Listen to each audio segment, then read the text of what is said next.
tanganmu. Bagimu, Amin. ku bersuka, ku melompat bagimu, Yesus kau di dalamku. Ku rayakan. Ku angkat suaraku, puji namamu, ku bernyanyi bagimu. Ku bersuka, ku melompat bagimu, Yesus kau di dalamku. Amin. Ku rayakan Haleluya. Haleluya. haleluya, Haleluya. Sama-sama katakan. Haleluya. haleluya, Haleluya. haleluya. Haleluya.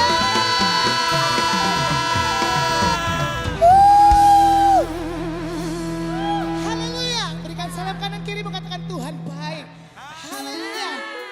Yes. Hanya tinggal dalam pengalaman Tuhan. Haleluya.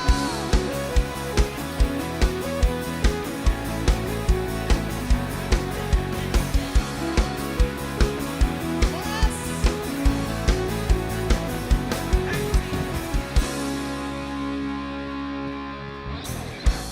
Tinggal dekatmu ku aman, hidup dalammu ku menang. Kau yang memegang hidupku di tanganmu. Kau meragukan langkahku, Ku berjalan. ku berjalan di dalam kekuatanmu. Tuhan kau perisaiku. Katakan lewati badai. Lewati badai tak akan ku goyah. Imanku tetap teguh, takkan ku ragu mengikutimu.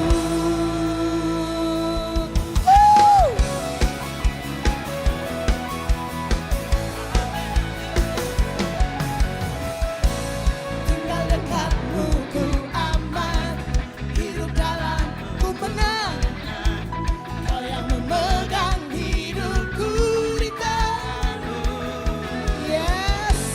Kau meragukan langkahku, Ku berjalan. ku berjalan di dalam kekuatanmu. Amin. Tuhan kau perisaiku. Lewati badai bersama dengan Tuhan. Lewati badai tak akan ku goyah. Yes. Imanku tetap teguh, takkan ku ragu mengikutimu. Haleluya. Akan kami pernah ragu atas kebaikan-Mu Tuhan. Akan pernah kami ragu.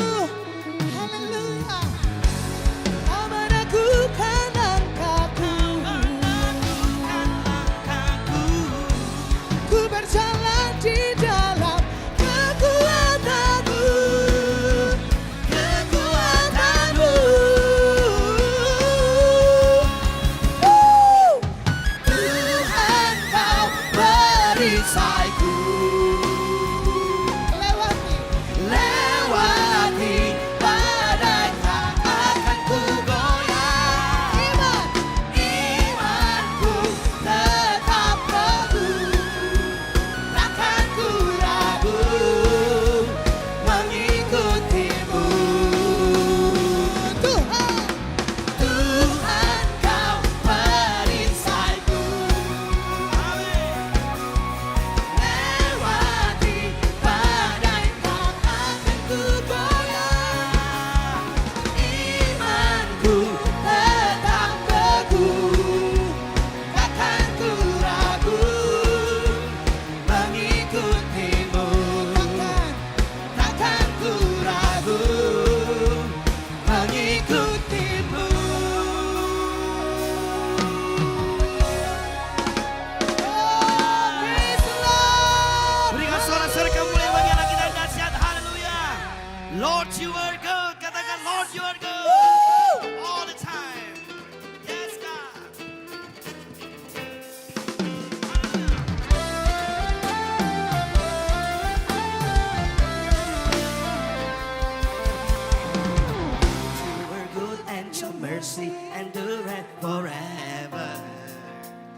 Lord, you are good and your mercy endureth forever. Come on, say people from every nation.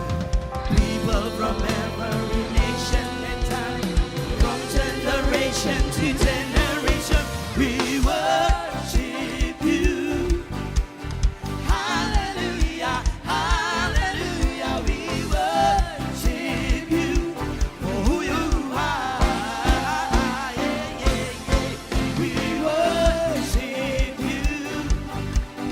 Hallelujah, hallelujah, we worship you for who you are.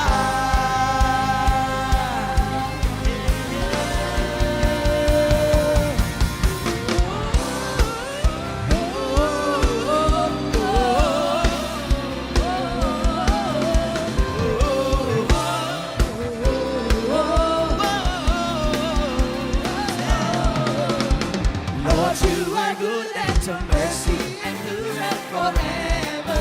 Lord, you are good. Lord, you are good and your mercy endureth forever. Come on, say people from every nation, say.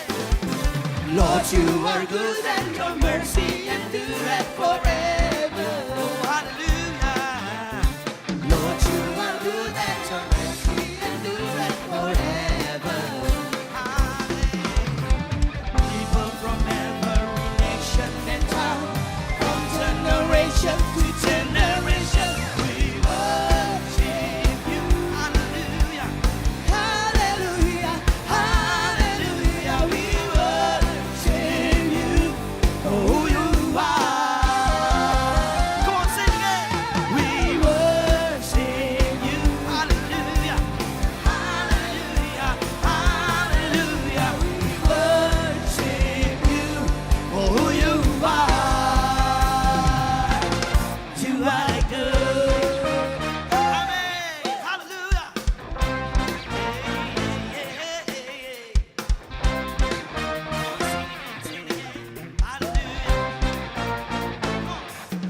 You are good all the time, all the time.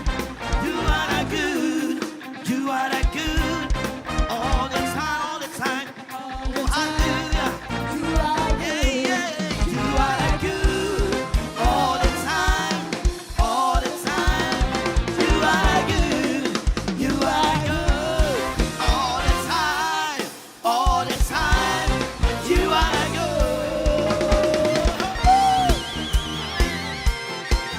Thank you, Jesus. Lord, you are good. Hallelujah. Say. Lord, you are good and your mercy endureth forever. Oh, Lord, you are good and your mercy. Sing it again. Lord, you are good. Lord, you are good and your mercy. Hallelujah. Oh, oh. Lord, you are good and your mercy endureth forever. People from every nation say. People from every nation and tongue, from generation to generation, we worship you. Hallelujah, hallelujah, hallelujah. We worship you for who you are. We worship you. Hallelujah, hallelujah. We worship you for who you are. Who you are. Who you are. You are good. Yes, Lord God.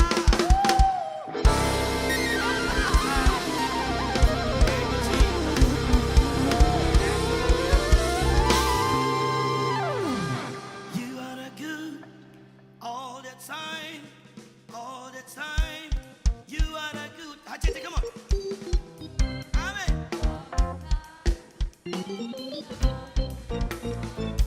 Angkat semua saudara katakan.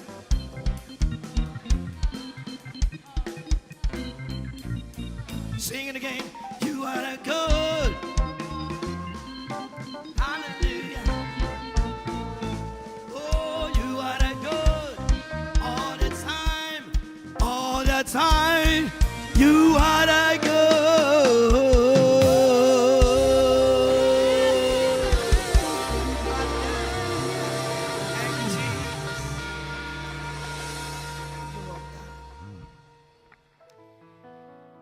Engkau sungguh baik, teramat baik atas setiap kami Tuhan. Kalau hari ini kami ada, semua karena anugerah-Mu Bapa. Semua karena kebaikan-Mu Tuhan. Kalau hari ini kami ada di tempat ini memuji, menyembah-Mu Tuhan, semua karena anugerah Bapa. Thank you Jesus.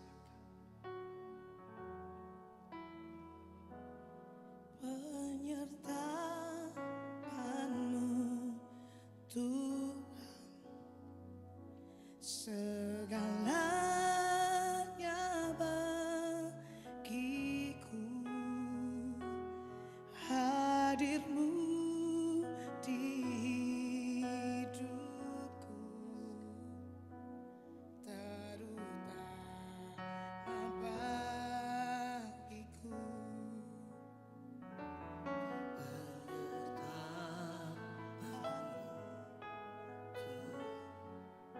Mari dengan imanmu katakan, Segalanya bagiku, hadir-Mu di hidupku,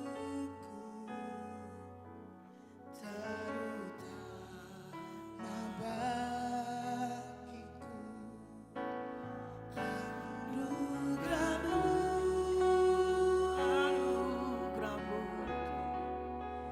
anugerah-Mu, semua karena anugerah-Mu, bukan karena kekuatanku.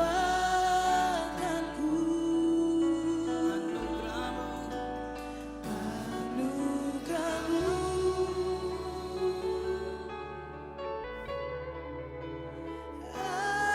anugerah-Mu Tuhan, kasih dan sayang-Mu, sumber kekuatan bagiku. Penyertaan-Mu Tuhan, penyertaan-Mu Tuhan, segalanya bagiku. Hadir-Mu di hidupku, terutama bagiku. katakan anugerah-Mu Tuhan. Anugerah-Mu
menurunkan kebaikan Tuhan dalam hidup setiap kita, saudara. Semua karena anugerah Tuhan.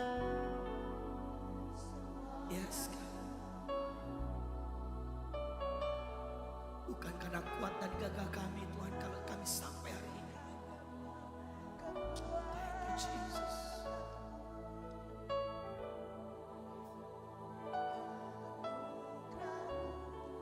Semua karena anugerah-Mu Tuhan. Glory. Kasih dan sayang-Mu sumber kekuatan. Sekali lagi saudaraku, nyanyikan dengan hatimu, katakan anugerah-Mu Tuhan.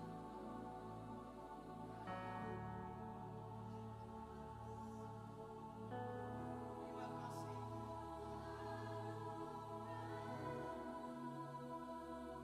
Lawat setiap kami pagi hari ini ya Tuhan. Kami merendahkan hati kami di hadapan-Mu.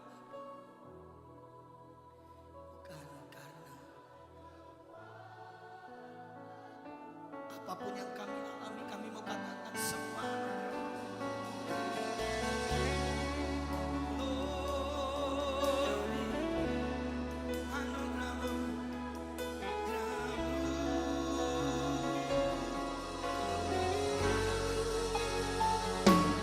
kasih dan sayang-Mu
Sekali lagi katakan semua baik. Semua baik. Semua baik. Apa yang telah kau perbuat di dalam hidupku. Semua baik. Sungguh teramat baik. kau jadikan hidupku berarti. Semua baik.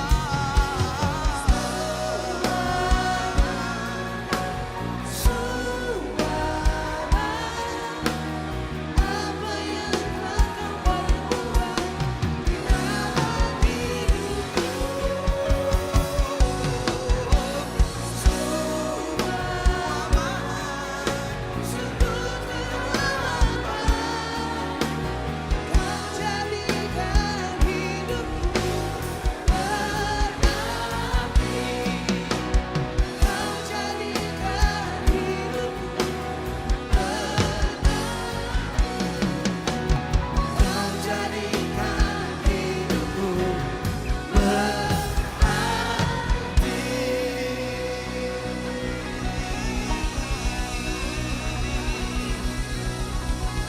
Terima kasih. Terima kasih Bapak. Kami percaya semua kebaikan-Mu Tuhan ada di dalam diri kami Tuhan. Terima kasih Bapak. Kami akan mendengar firman Bapak. Bila firman itu jatuh di tanah hati yang subur, dan kami akan berikan persembahan kami dengan hati yang penuh dengan ucapan syukur. Di dalam nama Tuhan Yesus, setiap kita yang percaya diberkati Tuhan katakan. Amin. Amin.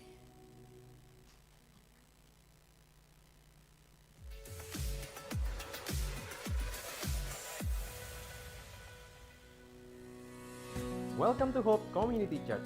Saudara dapat memberikan persembahan melalui scan QR Code yang terdapat di layar atau yang terletak di amplop persembahan.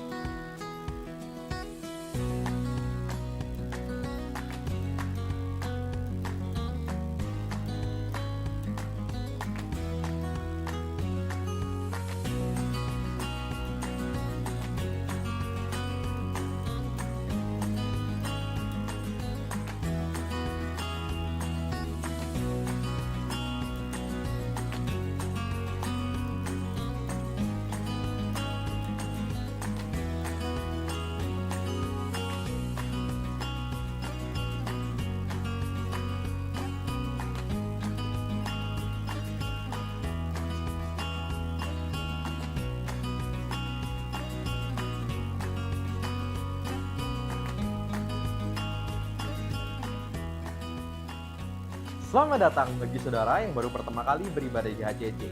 Saudara adalah bagian dari keluarga Tuhan di tempat ini. Saudara dapat melihat informasi seputar kegiatan HCC di akun sosial media kami di Instagram dan YouTube. Bagi saudara yang memerlukan pelayanan dalam baptisan, penyerahan anak dan pernikahan, saudara dapat men-scan QR Code berikut ini.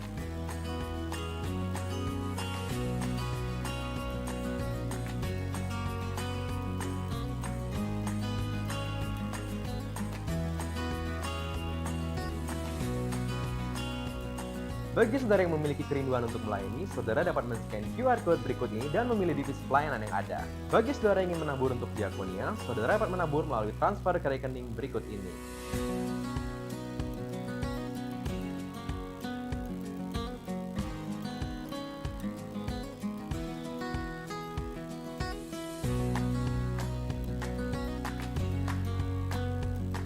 Discipleship Community adalah sebuah komunitas kecil di mana kita saling mendoakan, menguatkan, dan mengasihi sesama kita.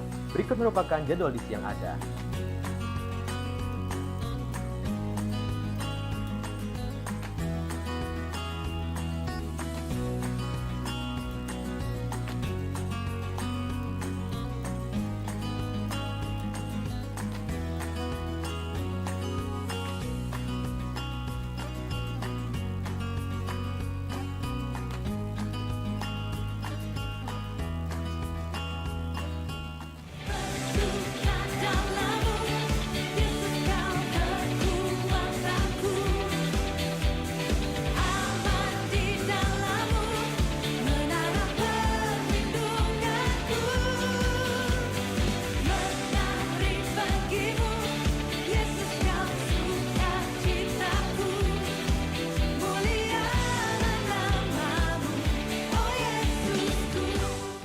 Bagi teman-teman teens dan youth dapat beribadah bersama kami di Alive in Me setiap hari Jumat jam 6.30 malam di The Hope Lounge Ciputrawat Mall lantai 3. Kabar gembira, M akan kembali mengadakan retreat dengan tema Lost and Found yang akan dilaksanakan pada tanggal 11 sampai 13 Mei 2025 di The Sultan Villa Batu.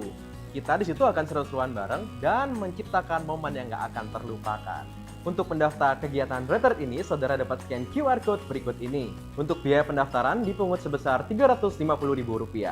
Jangan khawatir, pembayaran sebesar Rp350.000 ini bisa kalian cicil sebanyak 3 kali.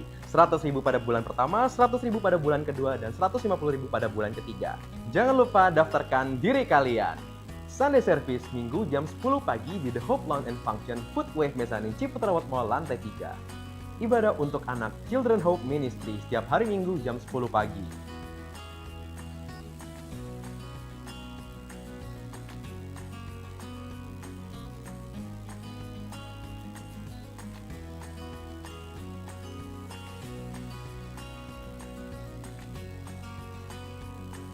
Untuk segala informasi yang berhubungan dengan kegiatan HCC, saudara dapat menghubungi sekretariat kami di jam dan nomor berikut ini. Demikian HCC News minggu ini. Tuhan Yesus memberkati. Halo guys, selamat datang di vlog spesial hari ini. Hari ini adalah hari yang sangat spesial karena hari ini hari anniversary HCC yang ke-9 tahun. Oke, kita mau tanya-tanya kepada beberapa jemaat. Yuk ikutin.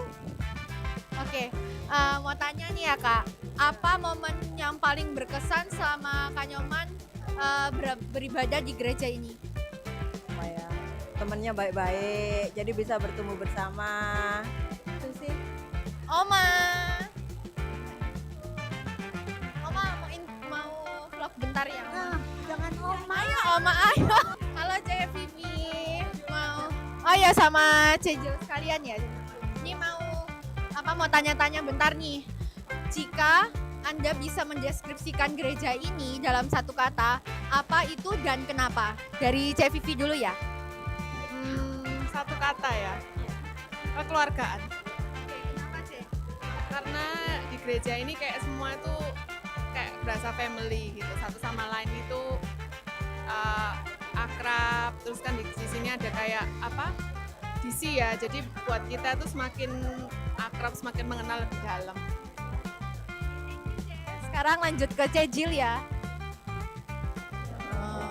Ya mungkin sama ya, lebih rasa lebih kayak keluarga, bukan hanya sekedar kita datang pulang, tapi kita benar-benar layaknya sebuah keluarga, saling support, saling mendukung di dalam doa maupun kebersamaan ini saling merasa memiliki. Jadi kita saling care satu dengan yang lain, dan itu jadi satu kekuatan juga buat kita. Thank you ya, Ce. Halo, Ce. Kita ini ya, tanya-tanya bentar. Nah, mau tanya nih, Ce. Apa harapan dan doa untuk gereja kita ke depannya? Semakin banyak memuridkan jemaat untuk memuliakan nama Tuhan Yesus. Oke, thank you, Ce. Oke, guys, kita lanjut yang di luar ya. Let's go. Halo. Ayo berikan ucapan buat HCC yang ke-9. Oke, semoga HCC yang ke-9 tahun semakin serupa dan semakin mendekat kepada apa yang jadi tujuan Tuhan untuk gereja ini. Thank you. Ayo Kak, ucapin buat gereja HCC happy birthday. Wow. Ayo, semoga apa? Happy birthday untuk HCC yang ke-9. Semoga tahun ini jumlah jiwanya tambah banyak, semakin diberkati, dan ya terima kasih semuanya, yang terbaik pokoknya. Thank you Kak. Ayo ucapin gereja HCC karena ulang tahun yang ke-9. Oke, ya happy birthday buat HCC. Semoga semakin bertumbuh dan maju terus dalam Tuhan. Thank you. Thank you. Yuk guys, kita samperin lagi yang lainnya. Halo Ko. Oke, Ko mau tanya nih, bagaimana gereja ini membantu pertumbuhan rohani Koko? Saya sangat terberkati dalam hal kerohanian saya di gereja ini, terutama melalui program devotion harian. Di Devotion ini tidak hanya mengubahkan cara saya belajar mengerti firman-Nya, namun juga bagaimana mempraktekkannya dengan benar dalam kehidupan saya sehari-hari. Saya menghimbau setiap jemaat untuk bisa berpartisipasi dalam program ini. Oke guys, ayo kita samperin Bapak dan Ibu Gembala. Let's go. Halo C, halo Ko. Ini ada beberapa yang kita mau tanya. Yang mau ditanyain, apa harapan Cici dan Koko untuk jemaat HCC yang ke-9? Selama 9 tahun ini pemeliharaan Tuhan luar biasa. Dan harapan saya supaya kita semua tumbuh semakin dewasa di dalam Tuhan. Janganlah menjadi jemaat yang hanya sekedar mengenal Tuhan secara luar saja atau jadi orang percaya, tapi jadilah murid. Saya juga ucapin happy Enif ya untuk jemaat HCC. Harapan saya adalah seluruh jemaat kalau bisa semua mulai aktif dan rutin membaca firman Tuhan setiap hari. Wah, luar biasa ya untuk harapan dan ucapan dari seluruh jemaat HCC di tempat ini. Sekali lagi saya ucapkan happy anniversary HCC yang ke-9. See you di vlog selanjutnya. Bye-bye. God bless you.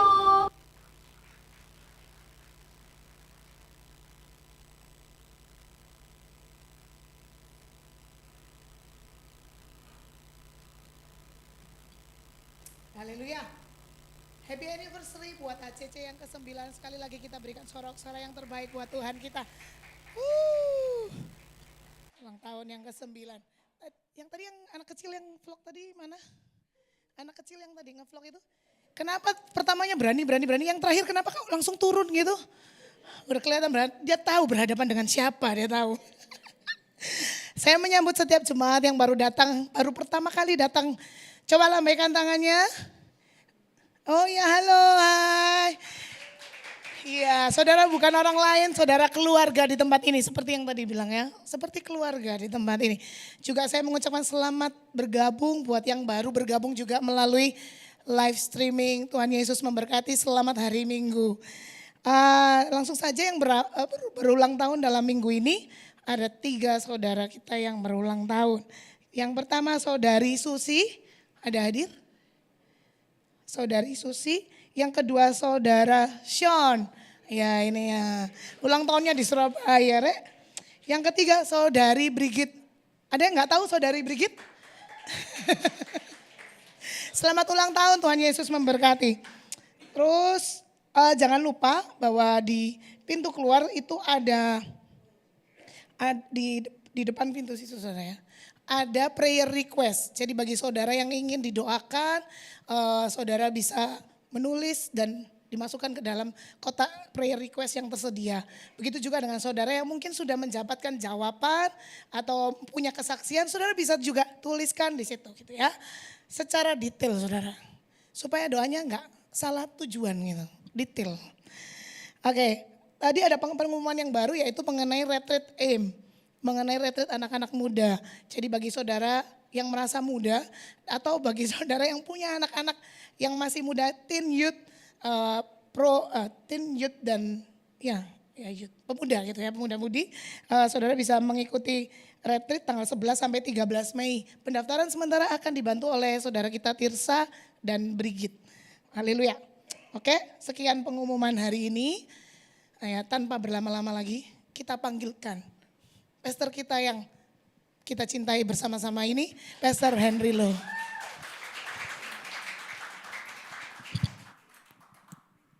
Ya, thank you ya Ibu Ratna Meriana.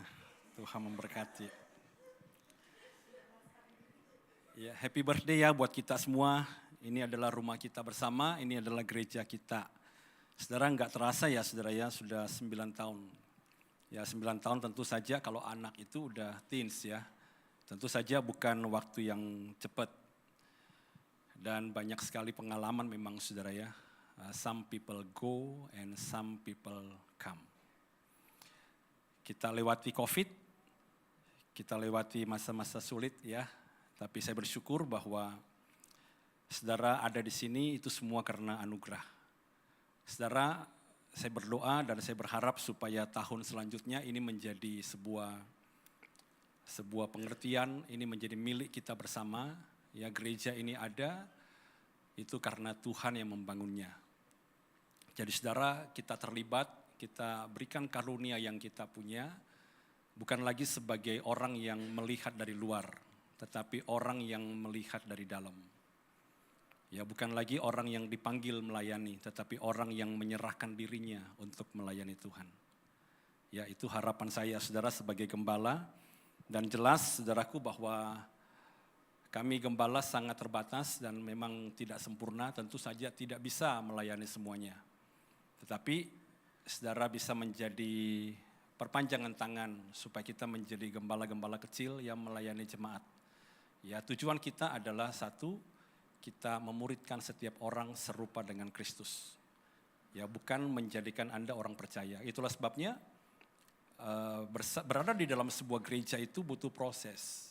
Berjalan bersama, berproses bersama. Ya, nanti saudara akan ngalami, saudara jangan menyerah. Ya, karena kita pun tidak menyerah dan Tuhan pun tidak menyerah dengan kita. Ya, saya kira itu saudara. Nah, hari ini kita akan melanjutkan apa yang menjadi sebuah seri-seri pengajaran kita untuk kita mendasari fokus kita. Saudara mungkin pernah dengar yang di awal tahun saya menyampaikan bahwa gereja kita ini fokus kepada gospel calibration untuk tahun ini. Dan untuk mengkalibrasi iman kita, hal pertama adalah Anda harus punya sebuah fondasi, Anda harus punya sebuah dasar. Karena kalau saudara dikatakan, ayo percaya sama Tuhan, tetapi Tuhan ini kita tidak kenal, kita kabur, maka saudara tidak mungkin bisa bertahan. Itulah sebabnya beberapa minggu ini saudara kita belajar tentang pribadi ini. Yaitu siapa? Yaitu Kristus. Nah, kenapa harus Kristus? Karena dari Kristuslah dia yang akan berkorban. Nah, korban Kristus inilah yang disebut sebagai Injil.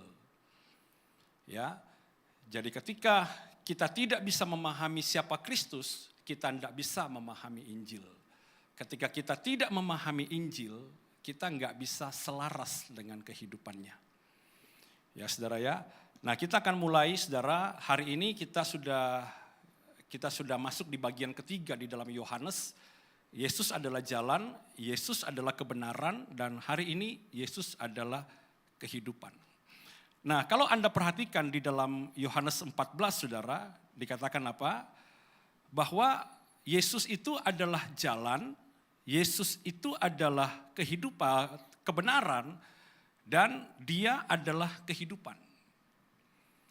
Nah ini adalah satu makna yang dalam banget nih.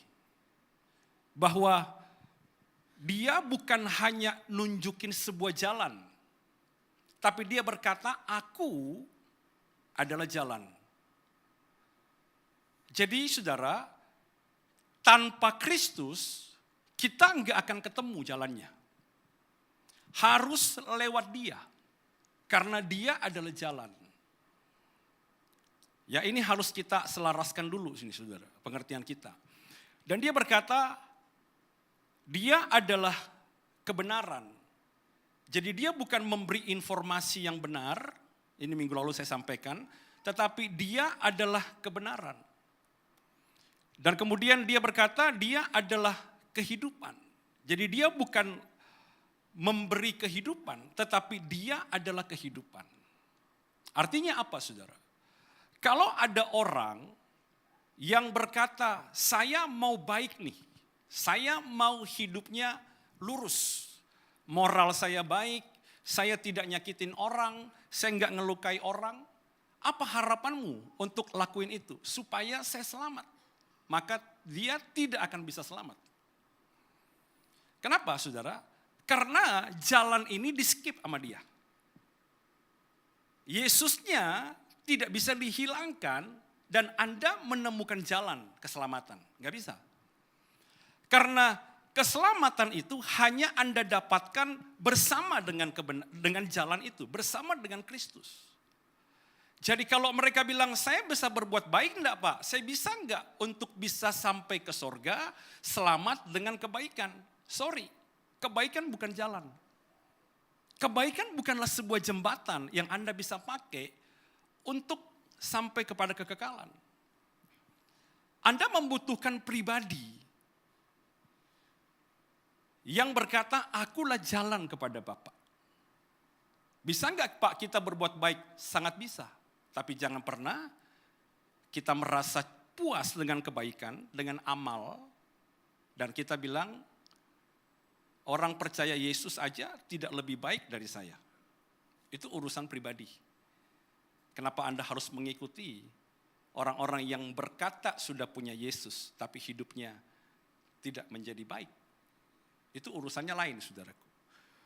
Nah, jadi saudara, ketika kita berbuat benar, tapi kemudian kita tidak tinggal di dalam Dia, di saat yang sama kita sebenarnya tidak benar. Enggak ya saudara ya? Jadi kita bisa bilang begini, Pak saya ini orang benar nih Pak. Kamu punya Yesus enggak? Kamu terima Yesus enggak? Enggak. Ya di saat itu kita jadi orang tidak benar. Tidak benarnya di mana saudaraku? Manusia itu punya namanya dosa asal. Dosa asal itu saudara, itulah yang menyebabkan posisi status kita, natur kita adalah dosa. Itu enggak bisa dihilangkan. Enggak bisa dicuci dengan apapun, saudara. Kecuali kita berganti identitas. Kecuali kita dilahirkan kembali. Siapa yang bisa melahirkan kita kembali dalam kebenaran? Kristus. Ya. Nah, hari ini saudara kita akan bicara tentang kehidupan. Jadi kalau saudara sudah merasa bilang, Pak saya sudah bahagia, saya sudah hidup oke. Tapi saudara mengskip Kristusnya, maka hidup kita akan kehilangan makna dan itu bukan hidup. Binatang bisa dikatakan hidup. Pohon bisa dikatakan hidup. Tapi apakah itu hidup yang sejati? Apakah itu the true life? Kan enggak saudaraku. Manusia di luar Tuhan bisa bernafas, bisa bergerak, bisa aktivitas. Tapi apakah dengan kekosongan di dalam hati ini, mereka bisa dikatakan menemukan hidup sejati? Enggak bisa, saudaraku. Karena apa gunanya Anda hidup, kalau Anda, saudara, hanya menghidupi sebuah timeline. Hanya lahir, tumbuh jadi kanak-kanak, tumbuh jadi dewasa, kemudian saudara kerja, Anda menikah, kemudian punya anak, kemudian tua, sakit, mati. Terus apa, saudaraku? Karena agama lain, saudara, yang percaya reinkarnasi, itu pun tidak suka dengan siklus itu. Karena mereka berkata, saudara, kapan ya aku tidak berinkarnasi lagi? Karena bagi mereka, reinkarnasi adalah sebuah hukuman yang tidak pernah habis dalam sebuah siklus kehidupan. Karena mereka merasa, saya ini mati, waktu lapor, checklist, tek, ada satu nih yang tidak lolos nih. Lahir kembali ya, tebus yang satu. Aduh capek hidup itu. Gak bisa masuk soalnya. Soalnya checklistnya belum jadi. Balik lagi saudara. Hidup lagi. Putar lagi siklus. Naik lagi saudara. Mati naik lagi. Dilihat lagi. Checklistnya belum selesai. Masih ada 2 yang belum selesai. Balik lagi, hidup lagi, reinkarnasi lagi. Jadi Anda jangan berpikir bahwa kehidupan bernafas, beraktivitas, mengisi keseharian, lahir tua, dewasa tua, mati, saudara, adalah sebuah kehidupan. Bukan. Yang mereka cari adalah bagaimana ketika saya sampai ke atas, sampai pada kekekalan, checklistnya semua masuk tuh. Dan saya tidak kembali lagi hidup sebagai manusia, tapi saya menikmati kekekalan bersama sang idola yang saya kasihi dan saya sembah. Itu kehidupan. Nah Kristus bilang saudara, kalau engkau punya kehidupan, selama engkau hidup dalam siklus kefanaan ini, di siklus kefanaan ini, aku kasih kamu sebuah new purpose. Jadi ketika saudara mengerjakan itu saudara, Anda hidup di dalamnya, semua checklist saudara dikerjakan sama Tuhan, diselesaikan sama Tuhan. Dan dia bilang, selama engkau ada di dalamku, hidupmu penuh makna. Dan itulah kehidupan. Ya, jadi kita nggak bisa sama sekali, saudara, itu mengskip. Karena di dalam Yohanes pasal yang pertama ayat yang ketiga dikatakan apa, saudara? Bahwa segala sesuatu dijadikan oleh Dia dan tanpa Dia tidak ada sesuatu pun yang telah jadi dari segala yang telah dijadikan. Dalam Dia, saudara perhatikan, di dalam Kristus ada hidup. Ya. Nah, hidup itu adalah terang manusia. Bayangin, saudara. Di dalam Kristus, dan Kristus itu adalah hidup. Ketika Kristus itu mengambil bagian di dalam manusia, maka hidup manusia itu punya terang. Jadi saudara melihat siklus kehidupan yang kita hidupi di luar Kristus, Anda kehilangan terangnya kan? Kita kehilangan purpose-nya, kita kehilangan makna hidupnya. Ya, jadi ketika dia berkata tanpa aku kamu tidak bisa, karena akulah kehidupan. Jadi di dalam Kristuslah kita menemukan apa? Menemukan kehidupan yang sejati. Kehidupan yang sejati, saudara. Tapi Pak, kok ada penderitaan di dalam Kristus? Ya itulah kehidupan, saudaraku. Kehidupan tidak bisa dihindarkan, hal jasmani. Yang namanya kita hidup secara jasmani itu pasti merosot. Tetapi spirit kita, roh kita bersama dengan Tuhan, kita akan semakin lama semakin kuat. Badan bisa mati, tapi roh kita hidup. Ini yang penting, saudara. Ya. Seperti yang ditulis dalam Yohanes pasal yang ke-10, saudara. Ayat yang ke-10. Dikatakan apa? Pencuri datang hanya untuk mencuri dan membunuh dan apa? Membinasakan. Aku datang, jadi peristiwa Natal ya. Aku datang supaya mereka mempunyai hidup. Lah berarti selama ini kita mati Tuhan. Ya mati. Coba Anda lihat kitab Kejadian. Ketika dia berkata begini kepada Adam. Jangan makan buah pengetahuan baik dan jahat. Kamu makan itu, kamu mati loh. Ya. Ternyata Adam kan melanggar tuh, saudara. Dia berbuat dosa. Ketika dia berbuat dosa, dosa itu upahnya adalah maut. Sehingga siapapun yang berbuat dosa ada di bawah hukuman. Nah sejak itu manusia hidup di dalam dosa. Dosa akan menyeret kita, saudara, pada kematian yang sesungguhnya. Pada kematian yang disebut sebagai maut. Hukuman kekal. Mau sebaik apapun dia, sekaya apapun dia, di luar Yesus ketika dia mati, dia pasti dihukum kekal, saudaraku. Nah Tuhan bilang apa? Aku datang supaya engkau punya hidup. Artinya apa, saudara? Selama engkau mau melekat, nempel kembali dengan Sang Kristus itu, maka kehidupan Kristus akan mengalir. Karena aku sudah menebus dosa, aku sudah melepaskan engkau dari kematian yang kekal. Dari maut. Makanya dia bilang apa, saudara? Kamu akan punya hidup. Dan hidup yang kamu hidupi itu bukan hidup yang kosong, bukan. Tapi hidup yang penuh dengan pengharapan. Jadi saudara bayangin, saudara, orang yang punya Tuhan, ya sama seperti Paulus berkata, kalau saya ini hidup, saya menjadi berkat loh. Saya memberi buah. Saya hidup bukan hanya sekedar menunggu mati, bukan. Kan lucu, saudara, kalau saudara makan buat apa sih? Makan buat nyambung hidup kan. Ya toh? Saudara terus kemudian ketika saudara sakit, Anda berobat untuk apa? Nyambung hidup kan, saudara. Jadi kalau kita ini, saudara, setiap hari tugas kita hanya nyambung hidup, itu adalah hidup yang paling sia-sia, saudara. Benar enggak? Nah kalau kita ini hanya sekedar nyambung hidup, kita tandingan umur siapa paling panjang. Maka dia pemenangnya. Jadi yang tua kita tepuk tangan, saudara. Hebat kamu ya, berhasil nyambung hidup. Yang mati baby, saudara. Waduh gagal kamu, ya pendek sekali ya. Gagal kamu nyambung hidup. Hidup bukan untuk nyambung-nyambung. Hidup adalah makna. Hidup adalah arti. Amin, saudaraku. Sekalipun umurnya pendek, tapi quality of life-nya saudara, itu menjadi berkat. Itu kemenangan. Itu kemenangan. Yesus hidup 33,5 tahun, pelayanan 3,5 tahun. Tapi hari ini saudara, dampaknya sampai 2025. Hari ini dan terus sampai kekekalan masih berdampak. Itu kehidupan. Itulah meaning of life kita, saudaraku.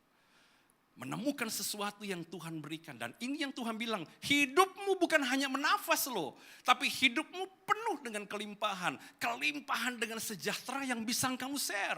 Kelimpahan dengan kasih yang bisa kamu share. Kelimpahan dengan purpose yang bisa kamu bagikan. Kelimpahan dengan kekuatan, saudara. Pengharapan yang bisa kamu bagikan kepada orang lain. Dan orang lain bisa kamu bawa untuk menemukan hidup yang sejati. Wah saudara, saya pikir saudara, kalau kita ngerti ini, maka kekristenan kita tidak pernah sama gitu loh. Kita nggak akan pernah menjadi hanya sekedar beragama, hanya sekedar hidup saja, ya kerja untuk anak. Habis anak selesai, saudara. Saya kira bukan itu. Anda harus punya ngerti tujuan ini dan Kristus yang bisa memberikannya. Sehingga apa saudara? Ketika kehilangan terjadi dalam hidup kita, apakah itu merusak hidupmu? Kalau itu merusak hidup kita, berarti kita belum punya kehidupan yang berkelimpahan di dalam Dia. Ketika kekecewaan datang, saudara, Anda ditolak, Anda tidak perlu khawatir. Karena ketika kehidupan di dalam kita, maka ketertolakan, kekecewaan itu akan tergantikan dengan kasih. Saudara, tidak ada orang-orang yang percaya Tuhan dalam arti yang sesungguhnya, yang memiliki Kristus dalam hidupnya, itu terpuruk sampai tidak bisa bangkit. Enggak ada, saudaraku. Enggak ada. Orang-orang yang serius hidupnya dengan Tuhan, orang yang ngerti kebenaran ini, saudara, selalu akan bisa menggantikan semua kesedihannya dengan hidup Kristus di dalamnya yang jauh lebih berharga. Gak bisa diganti, saudaraku. Gak bisa diganti. Saya pernah sharing di DC, Paulus kasih analogi bagus banget. Dia bilang apa? Apa yang saya capai, semua yang saya dapatkan ini, setelah saya kenal Tuhan, ternyata Kristus itu terlalu mulia. Yang ini, yang dulunya hebat, gemilau gitu ya, kemilaunya, gemerlapnya menarik, sekarang saya anggap sampah. Digitukan sama Paulus, saudara. Karena saya lihat Kristus, waduh silau Tuhan, kemilaunya, berharganya, mulianya luar biasa. Sekarang lihat pencapaian saya, lihat harta saya, lihat semua yang saya miliki, dibandingkan Kristus, waduh gak ada artinya, kayak sampah gitu loh. Oh, saya mulai berpikir, saudara, oh makanya saudara, ketika dia kehilangan sesuatu, Paulus kehilangan sesuatu, dia ditolak saudara, kemudian orang mengambil sesuatu dari dia gak pernah problem. Karena dia pikir yang hilang sampah kok. Ini juga yang Daud bilang saudara. Absalom minta, aku minta tahta Bapak. Aku minta kerajaan. Gak apa-apa. Kamu mau ambil kerajaan silahkan. Saya mundur dia bilang saudara. Sampai dia lari kan saudara ketika anaknya memberontak. Tapi dia berdoa saudara. Jangan ambil rohmu daripadaku. Semua bisa hilang tidak apa-apa, tapi jangan ambil rohmu daripadaku. Wah saudara, karena dia mengerti saudara ketika dia punya hidup saudara, dia punya kelimpahan. Dan inilah yang harusnya kita percayai dalam hidup kita. Bahwa saudara punya hidup kekal. Itulah yang akan mengantar saudara sampai pada kekekalan. Uang perlu saudara, harta diperlukan. Tapi tolong jangan menjadikan mereka berhala. Ya. Nah, namun satu-satunya syarat saudara yang harus kita pahami supaya Kristus itu bisa hidup di dalam kita ditemukan oleh Paulus. Ada misteri besar yang dia ungkapkan saudara, ya, yang dia ungkapkan bahwa kalau engkau mau lihat sang hidup itu ada di dalam hidupmu, kalau engkau mau lihat sang hidup itu berdiam di dalammu, maka engkau harus paham satu hal penting. Ya, dia tuliskan di dalam Galatia pasal yang kedua, coba saudara perhatikan di situ. Galatia pasal 2, saudaraku. Ya, ini saya ambil dari Modern Bible Version, ya. Saya pikir itu lebih gampang lah kita mengerti. Ya, dia bilang begini, saudara. Aku telah disalibkan bersama Kristus. Ini tulisan Paulus. Namun aku hidup, tetapi bukan lagi aku, melainkan Kristus yang hidup di dalamku. Dan hidup yang sekarang aku hidupi secara jasmani adalah hidup oleh iman. Yaitu apa? Iman kepada anak Allah yang telah mengasihi aku dan menyerahkan dirinya bagiku. Nah, Paulus mau bilang begini, saudara, bahwa saya nggak bisa punya dua kehidupan sekaligus. Nggak bisa. Saya kemudian baca ini, saya mikir, saudara. Kenapa Paulus nggak bisa punya dua kehidupan gitu loh? Dia bilang nggak bisa. Karena kehidupan Kristus dan kehidupan daging saya itu satu keinginan yang bertolak belakang. Sebelum Kristus saya terima sebagai hidup saya sudah hidup dalam daging kok. Nah, kalau yang baru ini pengen berdiam di sini, terus tempatnya di mana? Terus gimana nih? Dia bilang, ini harus disalib. Hidup lama ini harus disalibkan. Harus dikatakan apa? Harus tunduk kepada kehidupan baru ini. Supaya setelah pertobatan, hidup yang saya hidupi itu hidup di dalam Kristusnya. Ya, hidup saudara di dalam apa? Di dalam keinginannya, saudaraku. Jadi saya bisa bilang saudara, apa yang Paulus tuliskan ini saya terjemahkan bahwa Kristus nggak bisa hidup di dalam atau berdiam di dalam kehidupan seseorang yang kedagingannya masih hidup. Nggak bisa. Karena Paulus bilang apa? Aku telah disalibkan, dagingku sudah disalib sama Kristus. Wah Pak, ini khotbah susah nih Pak dilakukan. Mungkin saudara bilang, saudara. Saya juga mikir saudara, ini khotbah bisa nggak saya lakuin ya? Tak pikir-pikir itu saudaraku. Tapi Roh Kudus kasih hikmat begini. Karena saya bilang begini saudara, ini khotbah bisa dilakuin sama jemaat nggak ya?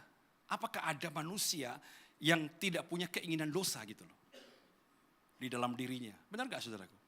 Ini kalau kita diskusi di sini panjang ini saudaraku. Soalnya apa ya? Kan kita ngeyel nih saudara ya.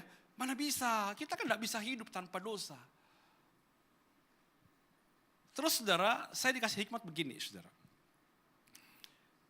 Ditanya dalam hati saya, dosa itu bawaan pabrik enggak? Tak tanya sama saudara, dosa bawaan pabrik enggak?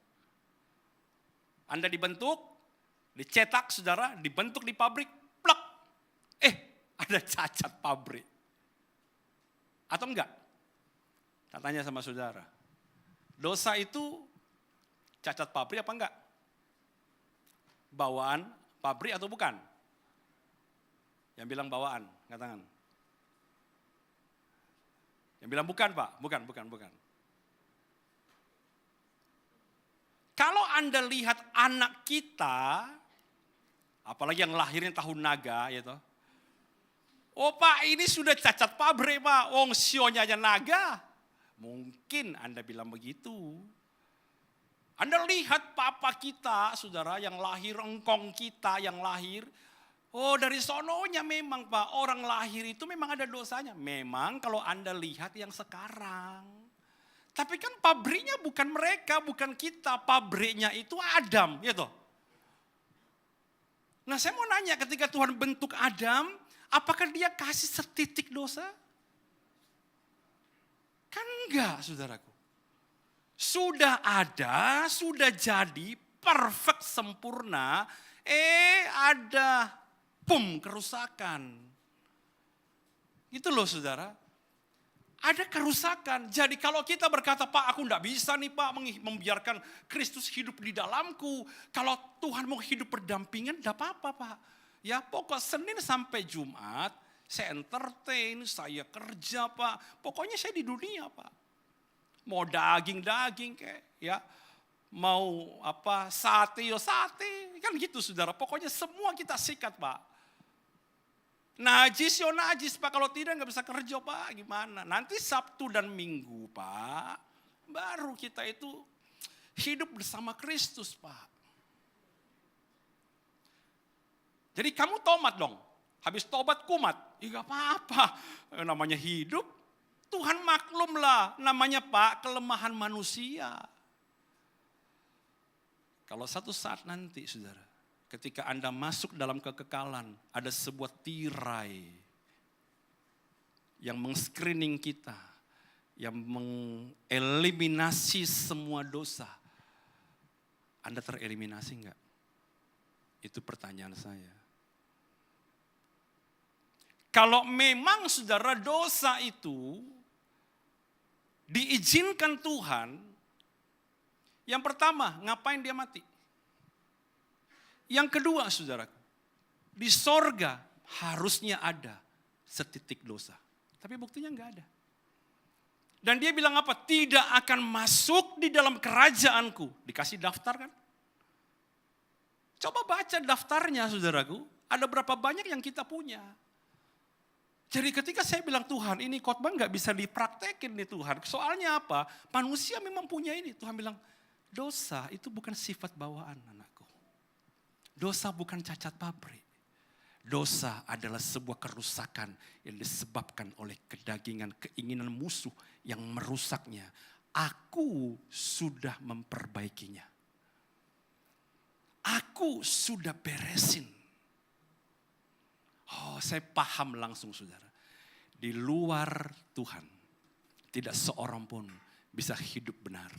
Tapi kalau kita mau bersama dengan Kristus, ketika dia hidup di dalam kita, Anda rela hati berproses.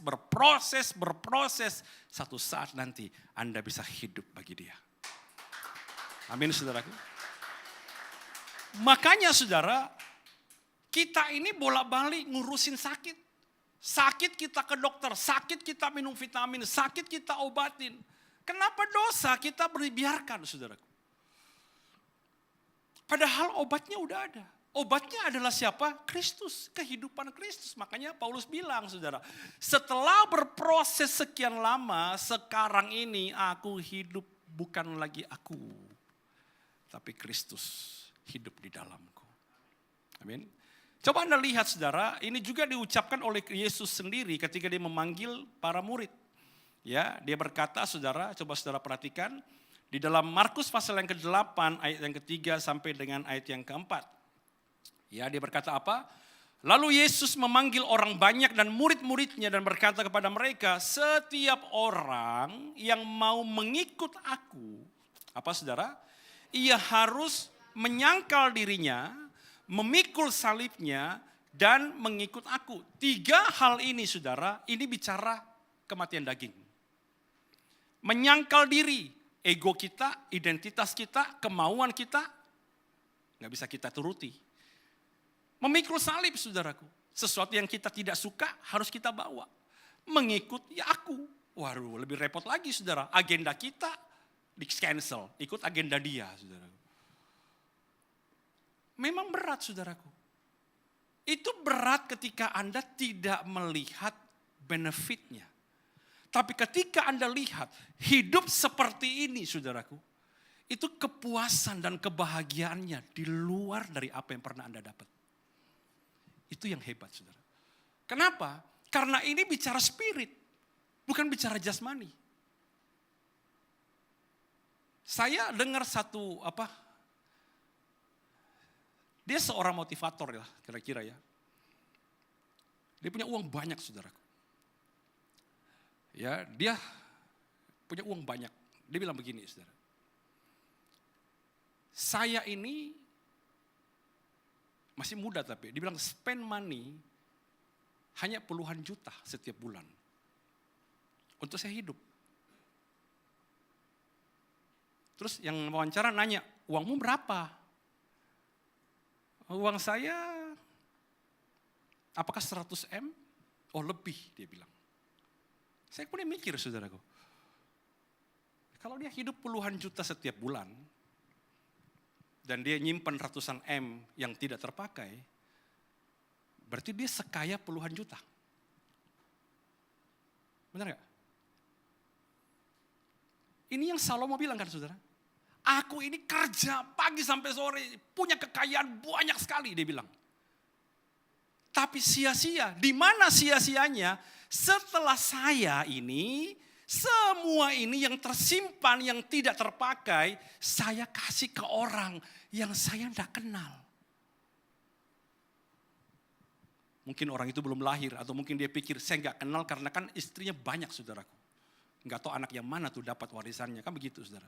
Wong gundik 700, istri 300, saudara. Anaknya piro tuh saudara. Itu sia-sia dia bilang saudara. Karena dia nggak bisa spend money buat dia hidup sehabis-habisnya.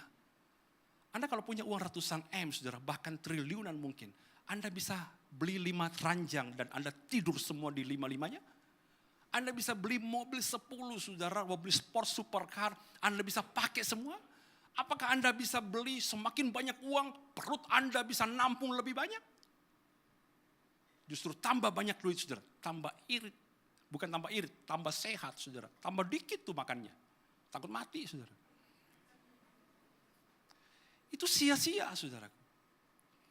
Nah makanya saudara, Tuhan bilang apa? Justru itu yang sia-sia, kamu tanggalin. Ikutin yang spiritual. Spiritual itu saudara, aduh.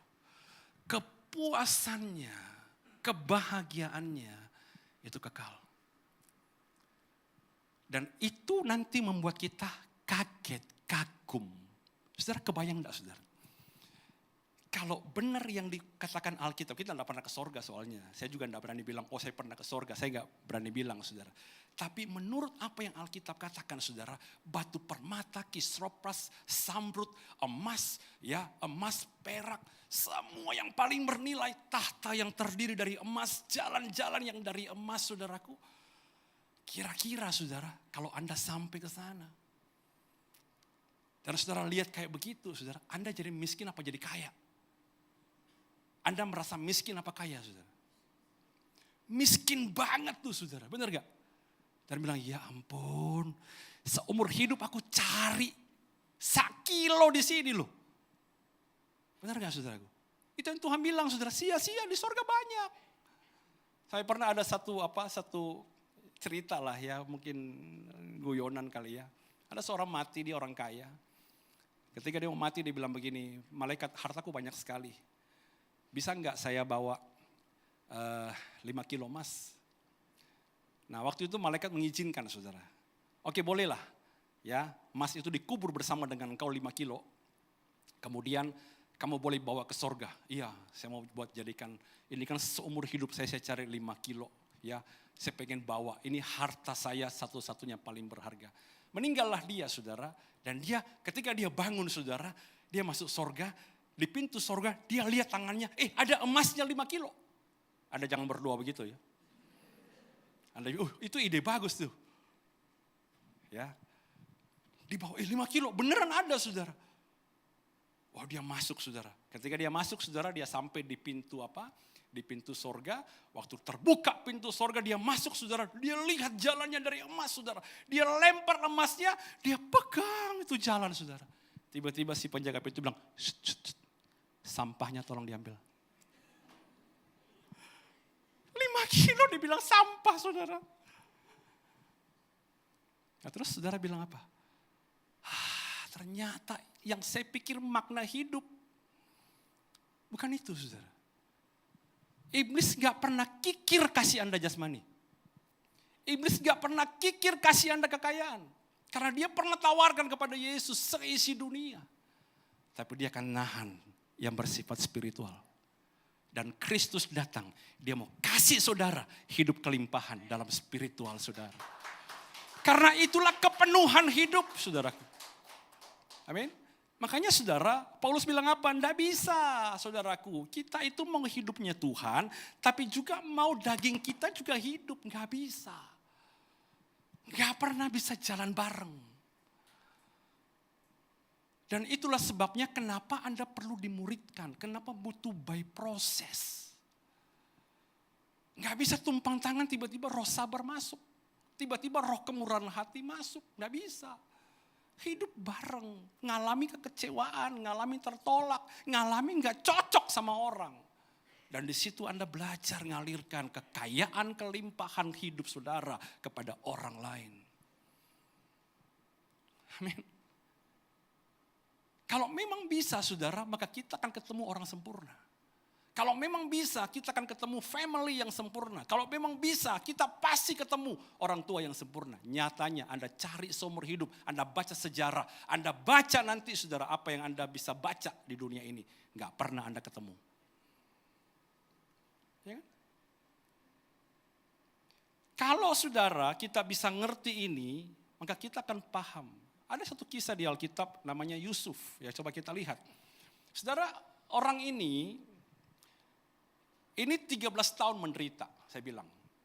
Dia anaknya Yakub, anak ke-11. Jadi Yakub itu punya anak 12. Dia anak ke-11, adiknya namanya Benyamin, anak ke-12. Anak kesayangan papa, kenapa? Karena mamanya itu istri kesayangan. Makanya saya bilang ya, bapak-bapak jangan punya istri banyak. Ya, nanti ada istri emas, ada anak emas. Ya, satu aja susah diatur, ya jangan nambah.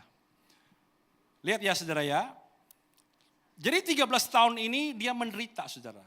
Karena iri hati. Saudara dibuang ke sumur sama saudara-saudaranya. Masuk. Dijual jadi budak ke Mesir. Sampai di rumah majikannya difitnah sama istrinya. Masuk penjara saudara. Penjara dia nggak salah di penjara. Ini benar-benar tidak adil, tidak ada pengadilan, tidak ada tidak diadili, langsung masuk saudara. Sampai di sana saudara, dilupakan hampir 2 tahun, 13 tahun total. Nah ketika dia sudah menjadi Perdana Menteri, dia menjadi orang hebat di Mesir, dia punya kekayaan yang banyak, dia punya kuasa saudara, ya dia punya hal yang hebat. Saudaranya datang sama dia saudara. Ini nih pelaku ini. Dia ingat semua tuh muka saudaraku. Dia kenal saudaranya nggak kenal dia. Kalau ini kan ganteng sekali saudara, sampai ada berewokan begini. Harusnya dia gundul. Ya ini kan gambar aja, harusnya dia gundul saudara. Jadi mungkin tidak dikenal, karena kan usianya baru berapa ya? 17 tahun kira-kira. 17 tambah 13, umur 30 baru ketemu. Sekarang ini kamu kayak semut, kan begitu saudara, harusnya loh ya. Itu tinggal di Z, udah mati semua saudara. Tinggal kasih perintah, mati semua. Tapi coba lihat apa yang dia bilang. Ya, coba kita lihat. Yusuf berkata kepada mereka, jangan takut, aku inikah pengganti Allah. Wah saudara, ini namanya orang ini udah mati sama dagingnya. Kalau orang tidak mati sama dagingnya, kamu gak tahu saya siapa. Oh, dia sampai lupa dirinya. Kamu gak tahu saya siapa. Tapi dia enggak saudara. Apakah aku pengganti Allah? Jangan disanjung-sanjung. Aku bukan Tuhan. Aku bukan terlalu hebat. Ini orang nunjukin bahwa dia sudah beres dengan dagingnya saudaraku. Ya, memang kamu telah mereka-rekakan yang jahat terhadap aku. Tetapi Allah telah mereka-rekakannya untuk kebaikan. Dengan maksud apa? Melakukan seperti yang terjadi sekarang ini. Yakni memelihara hidup suatu bangsa yang besar. Jadi jangan takut, aku akan menanggung makanmu, makan anak-anakmu juga. Demikianlah ia menghiburkan mereka dan menenangkan hati mereka dengan apa saudara? Dengan perkataannya. Ini luar biasa hebat sih menurut saya kalau saya bilang saudara. Jadi orang yang beres dagingnya saudara, kemudian dia terima kehidupan yang dari Kristus. Maka orang itu akan menemukan kebaikan di dalam penderitaannya. Itu hebatnya saudara. Ya, orang-orang seperti ini akan menemukan tujuan di dalam penderitaannya. Orang-orang seperti ini, saudara, akan menemukan identitasnya, saudara, ketika dia berhadapan dengan sebuah persoalan. Saudara lihat, saudara, 13 tahun itu bukan hal yang gampang. Sakitnya, pahitnya, traumanya, ditinggal sendiri, dibiarkan. Kalau itu untung hidup, saudara. Kalau mati gimana? Itu pasti pikiran Yusuf. Tapi dia bilang apa, saudara? Semua itu terjadi karena Tuhan yang mengagendakan itu. Untuk apa? Untuk pelihara kamu. Bukan untuk kamu, tapi untuk sebuah bangsa. Saudara, lihat saudara. Jadi kepuasannya itu bukan personal. Kepuasannya itu sesuatu yang besar, saudara. Ini loh yang Tuhan mau. Bahwa kalau kamu ngalami hidupku itu akan membuat engkau berdampak dalam kepuasan. Bukan pribadimu, tapi apa yang aku inginkan. Jadi saudara, ini hal yang saya bilang luar biasa lah. Dan ini juga hal yang menjadi pelajaran penting sih sebenarnya bagi saya. Saya sharing dikit ya. Musik bisa maju. Saya ini saudara mengembalakan jemaat itu kan udah sejak umur 26 tahun. Saya bertobat umur 19 tahun, kemudian umur 26 tahun saya menggembalakan. Memang di HCC ini 9 tahun, tapi sebelumnya kan kurang lebih 16 lah. Berapa sih? Ya kurang lebih 25-26 tahun lah totalnya. Saya umur 26 sampai hari ini menggembalakan jemaat. Istri saya tahu saudara, ada masa-masa di mana saya terutama itu merasa berat. Saya tahu itu bukanlah dari Tuhan, tapi memang iblis berusaha menahan langkah. Pikiran ini macam-macam saudaraku. Saya pernah bilang sama saudara, some people go and some people come. Some people meninggalkan sesuatu di hati. Dan itu bukan sesuatu yang gampang. Ya. Akhirnya saudara, saya kayak stuck, tumbuh lagi, stuck muncul lagi. Kira-kira mungkin ada 3-4 bulan lalu Tuhan kasih saya sesuatu, karena waktu itu saya drop lagi saudara ya. Bukan kesehatannya drop, tapi mulai lagi ada keluhan. Saya kalau keluhan ngomong sama dia. Ya. Saya ngomong isi hati saya. Kemudian saudara, di saat saya bicara sama dia di meja makan itu, Roh Kudus juga bicara ke saya. Ngomongnya begini saudara. Kamu ingat enggak tentang kebun anggur? Oh, saya tahu ceritanya. Ada orang punya kebun anggur, dia panggil jam 9, dia panggil jam 12, dia panggil jam 3, dia panggil jam 5. Ada orang punya kebun anggur, dia kasih sana pekerja. Dia bilang, kamu adalah pekerja kebun anggur, bukan pemilik kebun anggur. Yang kamu harus urus adalah panggilanmu, bukan kebun anggurku. Itu kayak nempelin saya, saudara. Saya jelaskan langsung sama dia. Saya bilang, Tuhan, berarti yang saya perlu gumulkan adalah ketahanan saya di dalam panggilan Tuhan. Ya. Karena saya bertanya, saudara. Tuhan, ini gereja di dunia, di Indonesia aja, begitu banyak Tuhan. Kenapa tidak kita gabung aja, kumpul kayak jemaat di Korintus, kayak jemaat di Efesus. Tuhan bilang apa? Itu bukan urusanmu. Urusanmu adalah panggilan. Saya dapat rema itu, saudara, saya jadi kuat. Satu kali saya pelayanan di Madura. Saya pergi kira-kira dari Madura itu ke Tanjung Bumi. Ya, di Tanjung Bumi itu, saudara, Biasa, saya pelayanan di sana biasa saudaraku ya.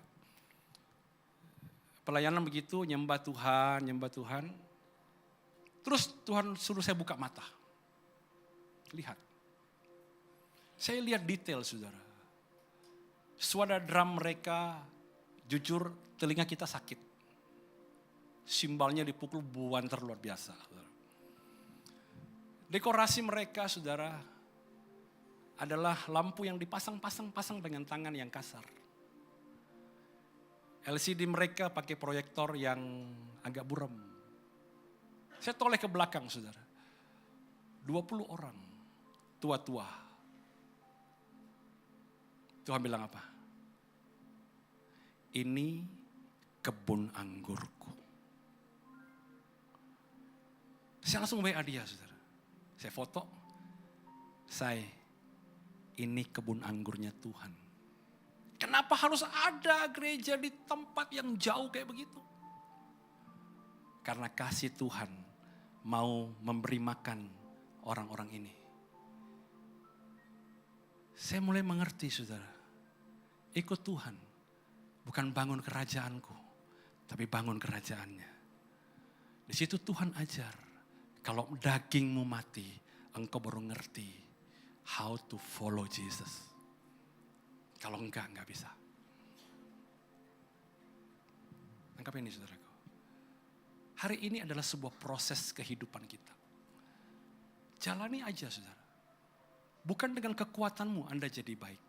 Tapi saudara dengan kehidupan yang di dalam saudara itu akan mengubah kita. Mari sama-sama kita bangkit berdiri datang sama Tuhan.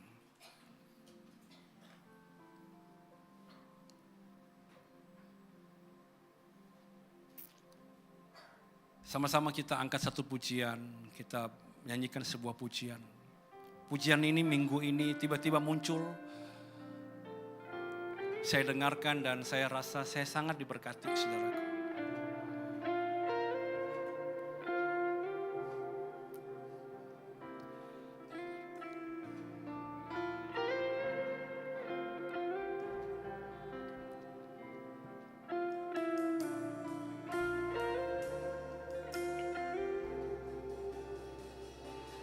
Tak berdaya, Dia kuatkan,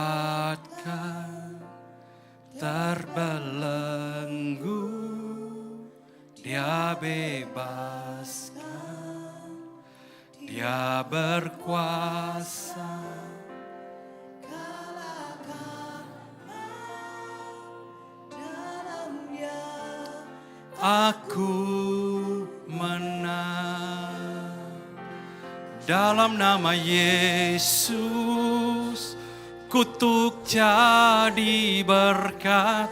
Dalam nama Yesus, dosa diampuni.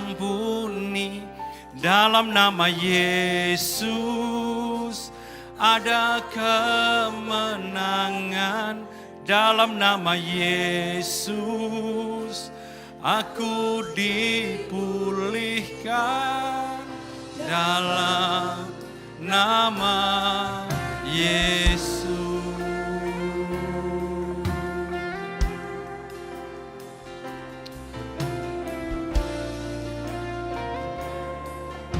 Fokuskan hati saudara kepada Dia. Tak berdaya, Dia kuatkan, terbelenggu, Dia bebaskan, Dia berkuasa, kalahkan maut dalamnya. Aku menang. Sama-sama. Dalam nama Yesus,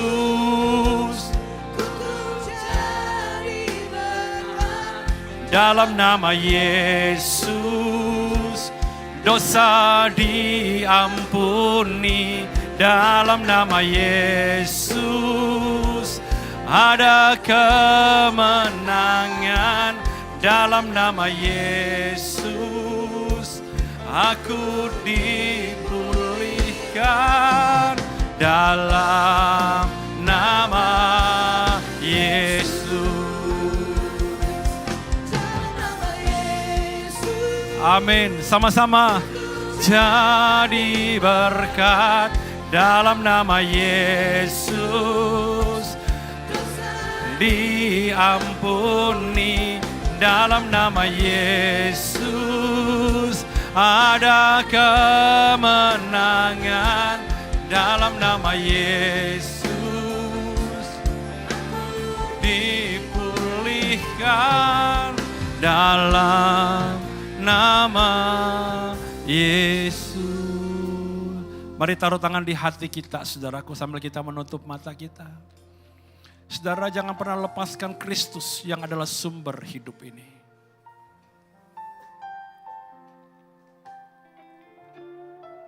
Kita tidak bisa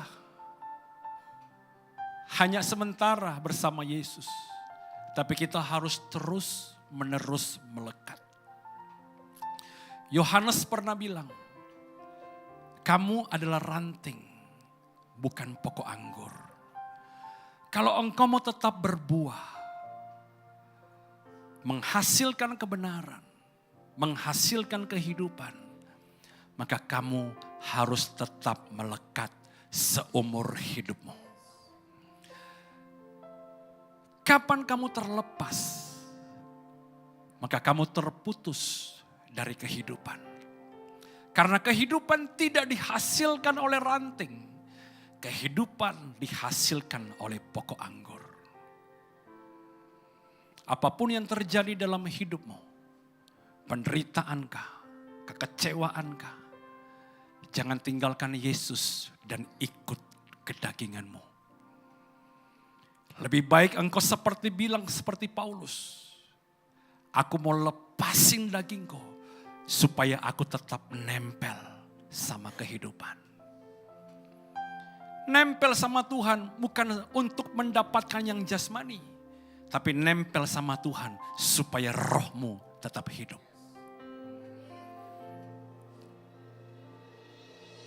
Bilang sama Tuhan, Roh Kudus bantu saya supaya aku tidak pernah terlepas dari pokok anggur itu. Karena di dalam Dia berkat akan diberikan. Di dalam Dia kutuk akan diubah. Dalam nama Yesus.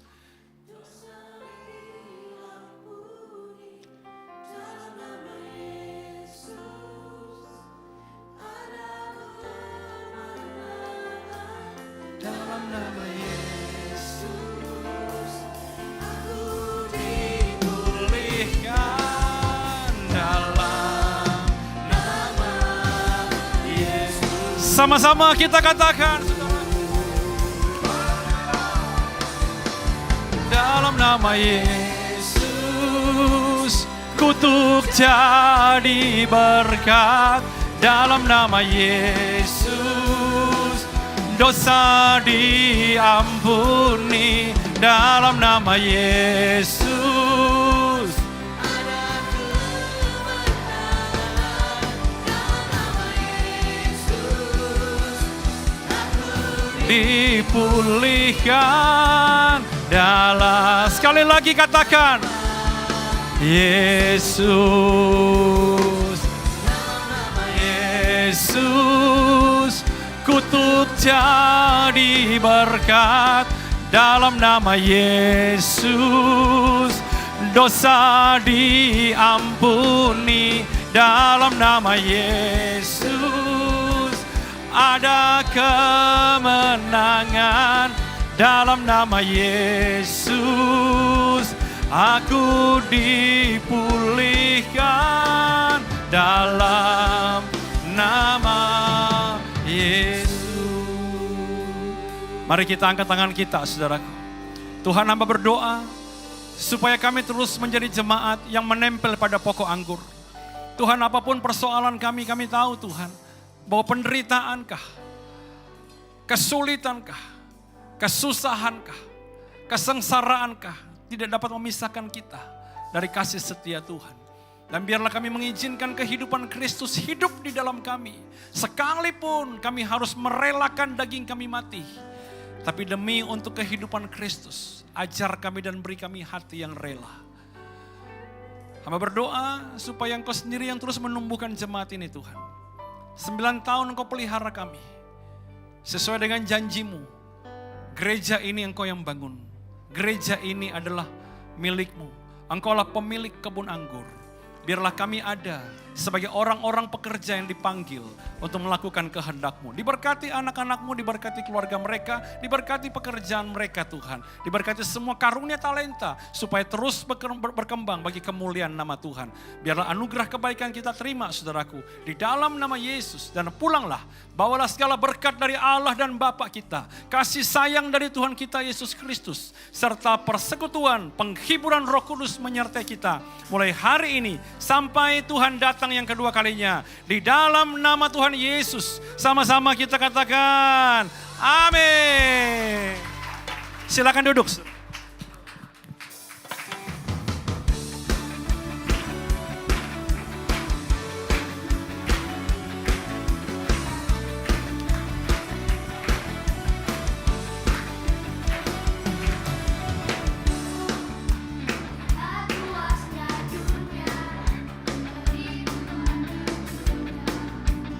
Berjuta rasa.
Selamat pulang, Tuhan Yesus memberkati. Tuhan Yesus memberkati, sampai jumpa minggu depan. God bless you all. Kita berikan tepuk tangan lagi untuk HCC. Haleluya.